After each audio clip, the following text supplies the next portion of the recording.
বিসমিল্লাহির রহমানির রহিম। আজকের এই অনুষ্ঠানের সম্মানিত সভাপতি, অনুষ্ঠানে উপস্থিত সকল উপস্থিতিবৃন্দ এবং তরুণ এন্টারপ্রেনার বা স্টার্টআপের উদ্যোক্তা বৃন্দ, আসসালামু আলাইকুম।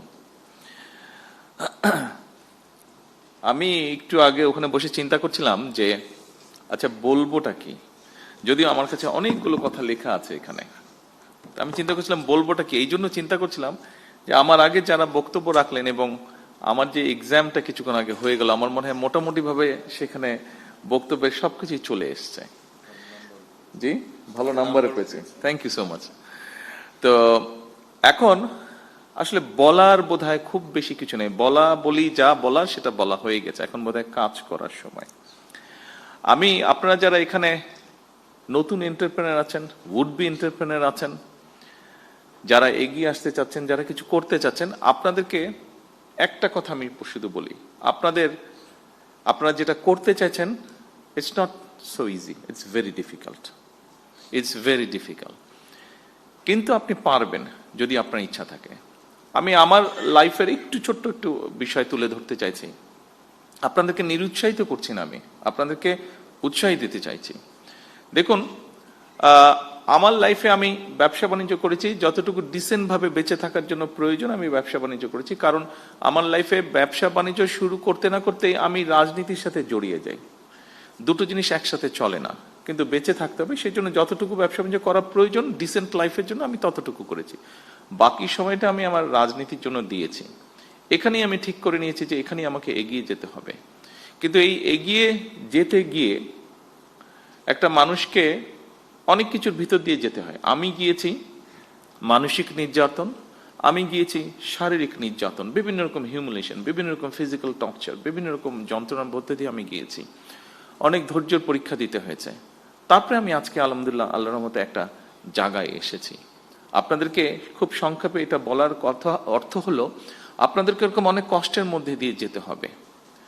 তবে আপনাদেরকে এতটুকু বলতে পারি, এই মুহূর্তে আমার সরকারের অবস্থান থেকে আমি বলতে পারি, আমরা আছি আপনাদের সাথে, আপনাদেরকে হেল্প করার জন্য, আপনাদেরকে পথ দেখানোর জন্য, আপনাদের পাশে দাঁড়ানোর জন্য আমরা আছি। কতটুকু পারবো আমি জানি না, বাট আমরা আছি। যতটুকু পারবো সর্বোচ্চ শক্তি দিয়ে আমরা আপনাদের পাশে থাকার চেষ্টা করব আমরা ইনশাল্লাহ। এই জন্য আমি এই কথাটা বলছি, কারণ আপনাদেরকে এগিয়ে আসতে হবে। আপনারা আজকে যারা এন্টারপ্রেনার হবেন, যারা হতে চাইছেন, যারা হয়ে গিয়েছেন, কাজ শুরু করেছেন, এখানে বেশ কয়েকজনকে আমরা দেখেছি যারা বেশ কিছু দূর এগিয়ে গিয়েছেন, এবং এগিয়ে গিয়ে যারা মানুষ, সমাজ, সামগ্রিকভাবে দেশের উপকার করছেন। আপনাদেরকে প্রয়োজন, আপনার জন্য আপনার প্রয়োজন না, আপনাকে প্রয়োজন লক্ষ কোটি মানুষের জন্য প্রয়োজন, আপনাকে প্রয়োজন এই দেশের জন্য প্রয়োজন। কারণ আমি একটি কথা বলেছি, ওই দিন আমি গিয়েছিলাম চিনমৈত্রীতে, একটি অনুষ্ঠান হচ্ছিল, সেটি ছিল ইনোভেশন ইভেন্ট। আমরা ছোটবেলায় সায়েন্স ফেয়ার বলতে যা বুঝেছি, অনেকটা ওরকম। বিভিন্ন বাচ্চারা, স্কুলের বাচ্চারা বিভিন্ন সারা দেশ থেকে এসছে, তারা ওখানে বিভিন্ন রকম তাদের প্রজেক্ট তারা নিয়ে এসেছে। কিছুদিন আগে আরেকটা অনুষ্ঠানে গিয়েছিলাম, সেখানে প্রায় সারা বাংলাদেশের প্রাইমারি স্কুলের 22 লক্ষ বাচ্চা পার্টিসিপেট করেছিল। প্রাইমারি স্কুলের বাচ্চা, ক্লাস 2, 3 থেকে 5 পর্যন্ত বিভিন্ন স্পোর্টসে। ওদের ফুটবল ম্যাচটা আমি দেখতে গিয়েছিলাম।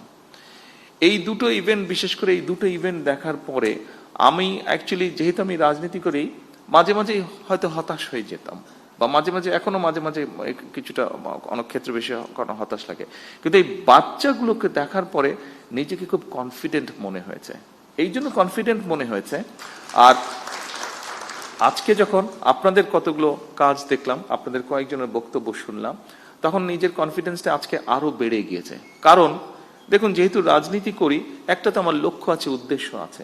রাজনীতি আছে, দলের পরিকল্পনা আছে, সবকিছু আছে, কাজ আছে। কিন্তু যেহেতু দেশ পরিচালনার দায়িত্বে আছি, আমাদেরকে দেশকে নিয়ে আমরা চিন্তা করি, দেশের বিভিন্ন সেক্টর নিয়ে চিন্তা করি। আজকে যখন আপনাদেরকে দেখলাম, এবং ওই দিন ওই দুটো ইভেন্টে ওই বাচ্চাগুলোকে দেখেছি, আজকে আমার কাছে মনে হচ্ছে এই যে আমরা রাত দিন পরিশ্রম করছি, চেষ্টা করছি একটু চেঞ্জ করার জন্য, আমার মনে হলো যে হ্যাঁ, আমরা কিছু সংখ্যক মানুষের হাতে দিয়ে যেতে পারবো, যারা আমরা যেখানে ছেড়ে যাব সেখান থেকে তারা দেশটাকে এগিয়ে নিয়ে যেতে পারবে। এই যে দেশটাকে আপনারা এগিয়ে নিয়ে যেতে পারবেন, আপনাদের কাছে এই প্রত্যাশাটা, এই দৃঢ় আশাটা, এই বিশ্বাসটা রেখে আমার বক্তব্য আমি শেষ করছি। আপনাদের সাফল্য কামনা করে, আপনারা যারা যারা এগিয়ে আসছেন প্রত্যেকের সাফল্য কামনা করে, আবারও আমি বলছি, আমরা আছি আপনাদের সাথে। কতটুকু পারবো জানি না, আমাদের সর্বোচ্চ দিয়ে আমরা চেষ্টা করব আপনাদের পাশে থাকার জন্য। সকলকে আন্তরিক ধন্যবাদ। আল্লাহ হাফেজ। মাননীয় প্রধানমন্ত্রী, আপনার মূল্যবান ভাষণের জন্য অশেষ কৃতজ্ঞতা এবং ধন্যবাদ। সুধী মণ্ডলী,